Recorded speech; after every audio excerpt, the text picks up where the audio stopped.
오늘 사순절 첫 번째 주일을 시작하면서 교회력에 따라서 로마서 5장 12절 21절 말씀을 함께 봉독해 올렸습니다. 12절 말씀 보면 그러므로 한 사람으로 말미암아, 이 한 사람으로 말미암아라는 말씀이 기록이 되는데, 한 사람으로 말미암아 우리 삶이 어떤 영향을 받게 되었는가, 오늘 주시는 하나님의 말씀을 우리가 듣게 됩니다. 12절 말씀 보면 그러므로 한 사람으로 말미암아 죄가 세상에 들어오고 죄로 말미암아 사망이 들어왔나니 이와 같이 모든 사람이 죄를 지었으므로 사망이 모든 사람에게 이르렀느니라고 말씀합니다. 여기 한 사람이라 하는 말은 헬라어 원어로 보면 헤이스 아네르라고 하는 말인데, 문자적인 뜻을 풀면 유일한 남자라고 되어 있습니다. 바로 이 유일한 남자 아담이 죄를 세상에 들어오게 했고, 그 결과 사망이 인간 모두에게 닥쳐오게 되었다는 겁니다. 그리고 그 죄와 사망은 단순히 개인에게만 주어진 것이 아니고 인류 전체로 확대되었다. 그래서 모든 사람들은 다 죄인으로 태어나고 결국은 다 죽음을 맞게 됩니다. 사실 하나님께서 천지를 창조하실 때 6일 동안 세상을 창조하시고 보기에 좋았더라. 제일 마지막으로 가장 정성 기울여 지으신 피조물이 바로 우리 인간이에요.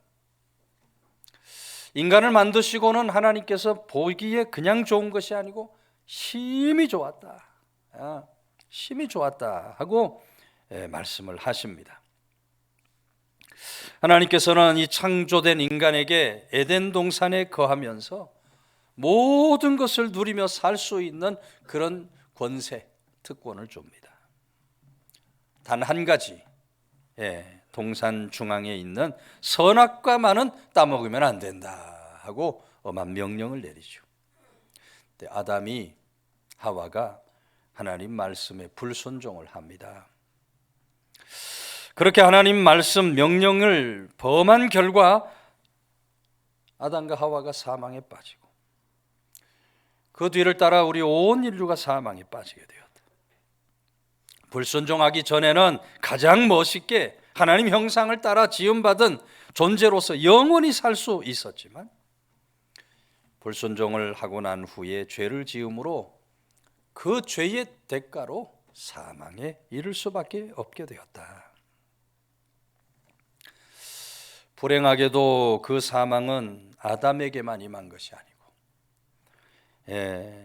아담뿐만 아니라 우리 모두도, 온 인류도 똑같은 사망의 형벌을 받게 되었다. 12절 중반 부분의 말씀 보면 이와 같이라는 접속사가 나옵니다. 이와 같이, 아담이 범죄한 결과 사망에 이른 것처럼 그와 같이 우리 인간들도 그 죄를 안고 살아갈 수밖에 없는, 사망에 이를 수밖에 없는 존재가 되었다. 그것을 여러분 신학적 용어로 원죄라고 이야기합니다. 원죄. 그래서 인간은 누구든지 태어날 때부터 죄를 안고 태어나는 거예요. 우리가 알든지 모르든지, 우리가 인정하든지 인정하지 않든지 상관없이 모든 인간은 원죄 아래서 태어나게 되어 있어요. 많은 사람들이 그런 사실을 역사적으로 보면 애써 부인하려고 합니다. 아니, 어떻게 한 사람 죄가 온 인류에게 미칠 수가 있을까? 그럼 비과학적이고 허무맹랑한 얘기 아닌가 하고 반문을 해요.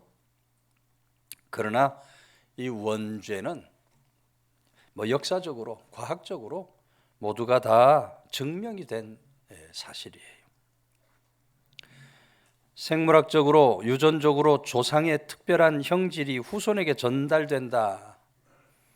과학자들도 의학자들도 다 인정하는 이야기입니다.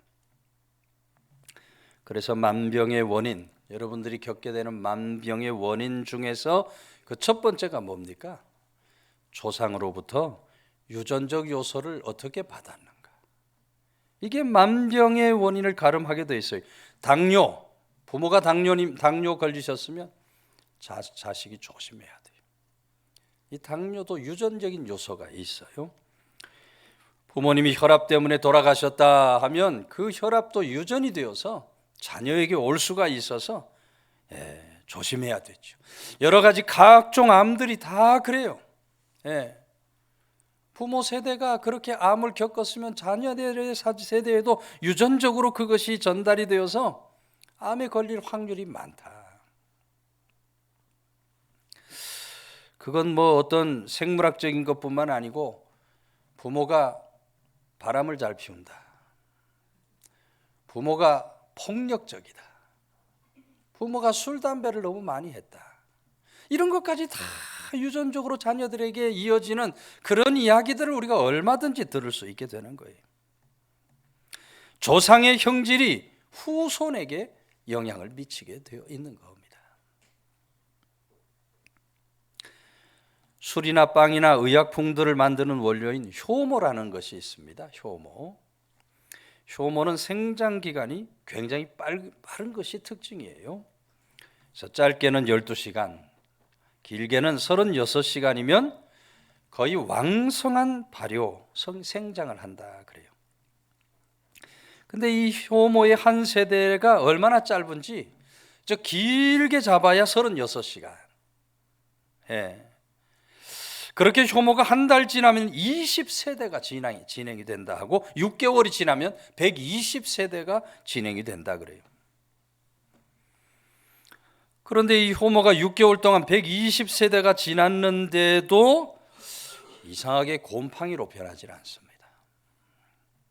효모는 효모일 뿐이지 효모가 곰팡이로 변하지 않고 세균으로도 변하지 않아요. 우리 인간의 원죄도 그와 같다는 것입니다. 인류 조상 아담의 범죄는 그렇게 모든 사람에게 그대로 유전이 되는 거예요. 모든 사람에게 영향을 미치는 거예요. 신학적 용어로 죄의 보편성이라고 말합니다. 인간의 몸을 입고 태어난 이상 죄의 먹물을 묻지 않고 살아가는 사람 한 사람도 없다. 지금 금방 태어난 갓난아이라 할지라도 죄인의 모습을 가지고 태어난다. 그래서 아구스티누스의 고백록, 참회록을 보면 아구스티누스가 회심한 후에 하나님 앞에 자신의 죄를 다 고백하잖아요. 참회하는 그 글을 쓸 때에 갓난아기 때 어머니의 젖꼭지를 깨물은 죄까지도 회개했다. 본성적으로 갓난아이로 태어나도 죄인일 수밖에 없다는 것을 증명하고 있는 거예요. 그것을 신학적 용어로 죄의 보편성이다라고 표현을 합니다. 우리 잘 아는 셰익스피어는 이런 얘기를 했어요. 죽음 외에는 우리 것이 아무것도 없다. 우리에게 분명한 소유가 있다면 그것은 죽음이다. 나의 생명이 내 것인 것처럼 보여도 실제로는 내 것이 아니라 이 말이에요.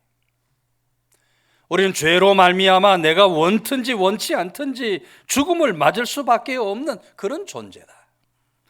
히브리서 9장 27절 한 번 죽는 것은 사람에게 정하신 것이요 그 후에는 심판이 있으리라. 사람이 한 번 죽는 것은 정한 이치입니다. 이것이 오늘 우리 모든 인간들의 실상이라는 것을 잊지 말아야 돼요. 우리가 사망 권세를 거부하든 거부하지 않든 인정하든 인정하지 않든 우리에게 사망이 기다리고 있다. 사망이 기다리고 있다. 한 사람 아담으로 말미암아 죄와 사망이 이 세상에 왔다는 것을 우리가 분명히 깨닫고 주님 앞에서 언제나 죄인됨을 고백하며 겸허하게 주님의 십자가를 붙들 수 있는 그런 믿음의 권속들 다 되시기를 주의 이름으로 축원해 드립니다. 15절 말씀은 그러나 이 은사는 그 범죄와 같지 아니하니 곧 한 사람의 범죄를 인하여 많은 사람이 죽었은즉 더욱 하나님의 은혜와 또한 한 사람 예수 그리스도의 은혜로 말미암은 선물은 많은 사람에게 넘쳤느니라. 누구 은혜가 넘쳤다 그랬어요? 하나님의 은혜와 예수 그리스도의 은혜가 우리 가운데 넘쳐나게 되었다. 한 사람 아담으로 말미암아 아무 소망이 없는, 그 죄로 말미암아 죽을 수밖에 없었던 우리들, 하나님 은혜가 부어지는데, 하나님의 은혜가 부어지니까 다시 살아나는 새 생명의 역사를 우리가 받게 되었다. 이 15절 말씀에도 맨 앞에 나오는 그러나라는 단어가 중요합니다. 그러나. 이것은 앞에 나온 내용과 반대되는 뜻을 이야기할 때 사용되는 접속사예요. 우리는 죄로 말미암아 사망할 수밖에 없는 존재지만, 사망 가운데 발버둥 칠 수밖에 없는 존재지만, 그러나 하나님께서 우리에게 예수 그리스도를 통해서 새 생명의 길을 열어주셨다. 한 사람 예수 그리스도로 말미암아 하나님의 전적인 은혜가 우리에게 임한 줄로 믿으시기를 바랍니다. 오래전 미국 어느 지방의 철도 연변에서 일어난 일입니다. 어느 날 한 소년이 철길을 따라서 학교를 가다가 간밤에 내린 폭우로 철도가 끊긴 것을 발견하게 돼요. 순간 소년이 걱정이 되기 시작합니다. 왜냐하면 이렇게 등하교 하면서 시간을 보면 이제 조금 있으면 기차가 그 철로를 지나갈 것이기 때문에, 기차가 멈추지 않으면 그 기차에 타고 있는 수백 명의 사람들이 그날 죽음을 맞을 것이 너무나 자명해요. 어떻게 하면 이 기차를 멈추게 할까 소년이 생각을 하는데 좋은 방법이 잘 떠오르질 않아요. 기차 지나갈 시간은 점점 다가오고 있는데 어떻게 할까 고민하다가 이 소년이 자기 솥줄을 벗어버렸어요. 그리고 책가방에서 연필 깎는 칼을 꺼내가지고 자기 다리를 긋습니다. 흘러나오는 그 피로 흰 젖슬을 물들이는 거예요.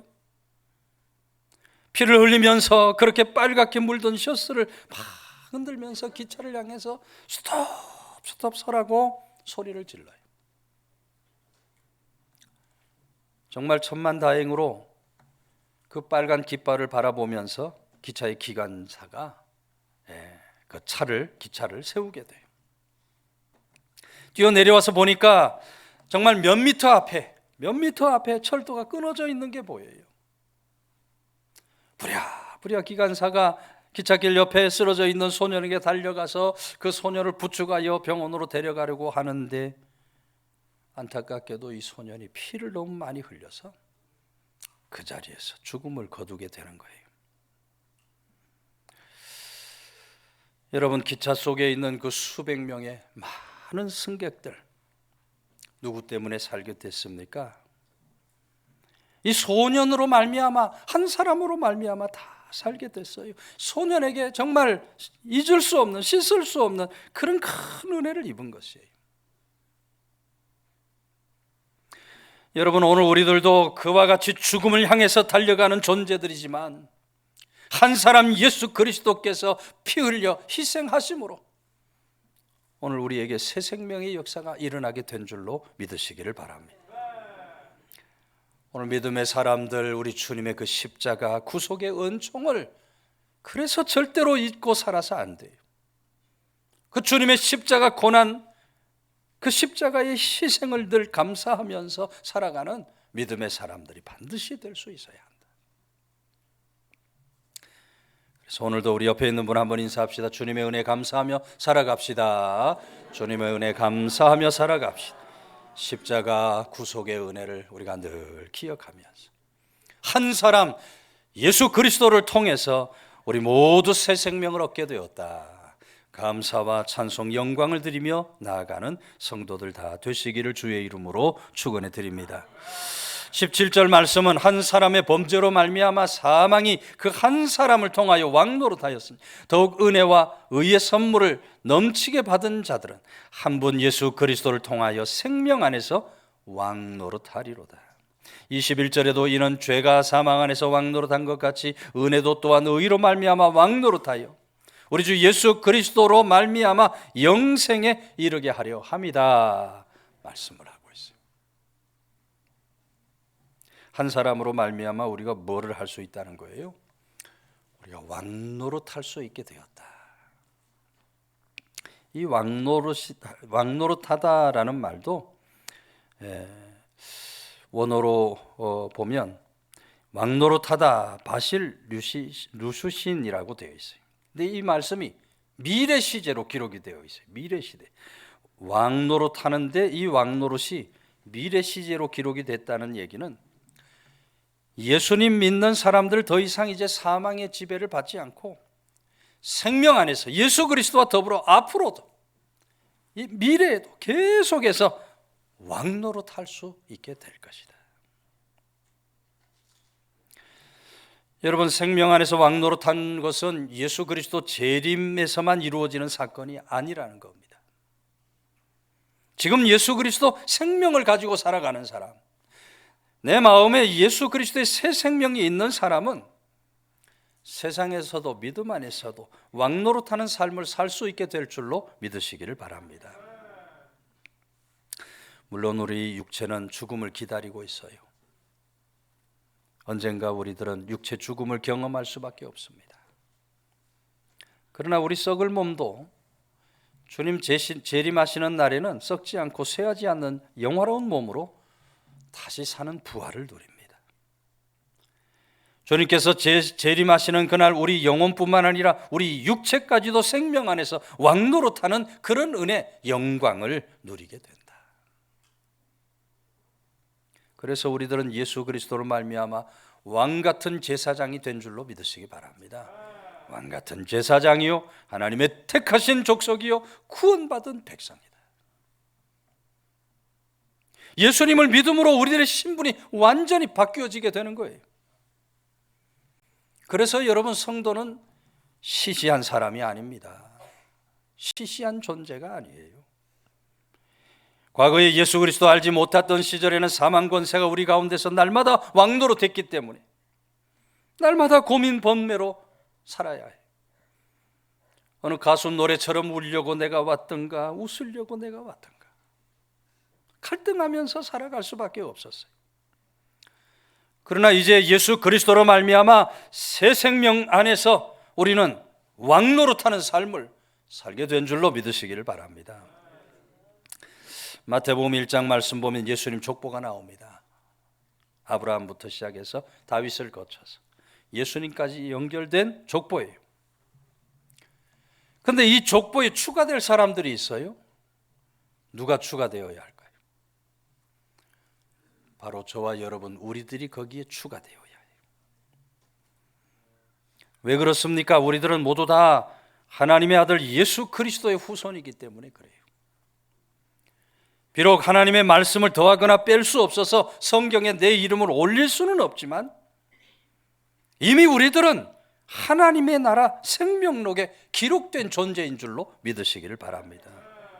우리들은 하나님 나라의 족보에 오를 존재들이 부르시는 그날 주님과 함께 왕노릇할 그런 권세를 받은 존재들이다. 그래서 마태복음 1장에서 누가 누구를 낳고 누가 누구를 낳고 그러다가 결국 우리들의 이름에까지 이르게 되는 거예요. 오늘 우리들은 하나님의 나라 가문, 하나님의 족보에 오를 존재들이다. 한 사람으로 말미암아 우리가 하나님 나라 가문이 되었고 그 후손이 되었고 왕노릇하는 권세를 누리게 된 줄로 믿으시기를 바랍니다. 예전에 신방 어느 집사님 댁에 신방을 했다가 집사님 내외가 찍은 사진을 본 적이 있어요. 여 집사님이 머리에 왕관 같은 거, 어디서 찍었는지 왕관 같은 거를 쓰고 있는데 옆에 있는 남편분은 교회는 안 나오지만은 꼭 왕처럼 집사님이 이렇게 쓰고 있으니까 아주 이렇게 포즈를 잡고 늠름하게 서 있는 사진이에요. 근데 그 옆에 있는 사진을 보니까 그 옆에 있는 사진에는 또 다른 모습이죠. 왕관 쓴 모습이 아니고 늠름한 모습이 아니고 그냥 부부가 찍은 사진이 또 거기 놓여 있어요. 번갈아 바라보면서 깨달아지는 것이 있어요. 이 세상의 왕관, 세상 지위가 이렇게 허무하고 일시적인 것이구나. 허무하고 일시적인 것이구나. 요즘 우리가 정말 체감하고 있습니다만, 여러분 아무리 이 세상에서 가장 높은 대통령을 살아도 한순간 실수하면 감옥에 가고 사형 선고도 받고 무기징역도 당하고, 잘 됐다는 사람도 있고 잘못됐다고 하는 사람도 있는 세상을 우리가 살고 있어요. 이 세상의 왕은, 이 세상의 왕가는 모두 다 허무하고 일시적인 거예요. 우리 지난번에 신의 악단이라는 영화를 보고 와서 영화 소개를 한번 해드렸던 적이 있습니다만은, 또 최근에 개봉한 영화 중에 왕과 사는 남자라는 제목의 영화가 있어요. 여러분들 중에 혹시 보신 분이 계실지 몰라요. 아마 1,000만 관객까지 갈 수 있지 않을까 이렇게 사람들이 추측을 하는데, 잠시 왕좌에 앉았던 단종의 이야기입니다. 단종이 폐위를 당하고 참담한 유배 생활을 하게 되죠. 그리고 그 최후는 목숨을 끊는, 스스로 목을 매달아 목숨을 끊는 그런 최후에 대한 이야기인데, 그 이야기에다가 재미도 넣고 또 감동도 넣어서 한없이 웃기도 하다가 또 마지막 부분에서는 눈물도 나는 그런 영화예요. 영화를 보면서도 똑같은 생각을 하게 돼요. 세상의 왕자는 영원하지 않구나. 세상의 왕자는 저렇게 무너지게 되어 있구나. 그러나 여러분, 하나님 나라의 왕자는 영원한 왕자인 줄로 믿으시기를 바랍니다. 절대로 무너지지 않고 절대로 변하지 않는, 오늘 우리가 예수 그리스도 한 분, 한 사람으로 말미암아 우리가 그와 같이 왕노릇하는 권세를 부여받은 존재들이다. 그래서 성도는 세상에서 당당하게 살아야 돼요. 누가 나에게 와서 뭐라고 해도 성도는 당당해야 돼요. 누가 와서 나를 건드려도 성도는 당당해요. 나는 왕 같은 제사장이다. 하나님 나라에서 왕노릇할 존재다. 사순절의 절기, 바로 그 일을 위해서 세상에 아기로 오셨고 고난받으시고 십자가를 지시고 부활의 첫 열매가 되어주신 우리 주 예수 그리스도를 바라보면서 감사, 찬송, 영광을 주님께 돌려드리며 나아가는 성도들 다 되시기를 주의 이름으로 축원해 드립니다.